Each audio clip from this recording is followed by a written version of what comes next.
মোবাইলটা টপকে গেছে, আপনার ইঞ্জিন যখন বন্ধ হয়ে যাবে গা, আপনি উপরে টপকে যাবেন, ওরটাও সেম। এই মিয়া, তোমার কোন আইডিয়া আছে আমার ইঞ্জিন সম্বন্ধে? হ্যাঁ, তুমি জানো আমার ইঞ্জিন কত পাওয়ারফুল? তোমার মতো এরকম হাজার হাজার স্টুডেন্ট আছে আমার, বুঝছো? এই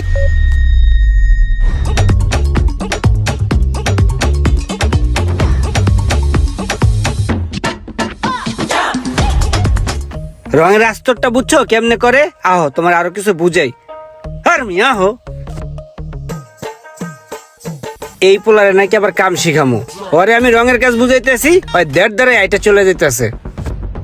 ভাই এই যে আপনার বাতিজা কেন হেতরে ভাই কোনোভাবেই আমার পক্ষে কাম শেখানো সম্ভব নয়। হেতের আই যা কই, হেতের কানের এক হুড়া দিয়ে ঢুকে আর এক হুড়া দিয়ে এক গুণ বের করে দেয়, বুঝছেন? হেতেরে ইঞ্জিনের কাম হিগাইছি, হেতে হিগেন। হেতেরে আমি ডেন্টিং হিগাইতেছি, হেতে হিগেন। হেতেরে এসি হিগাই, হেতে হিগেন। হেতে কই যাবেন ভাই কন?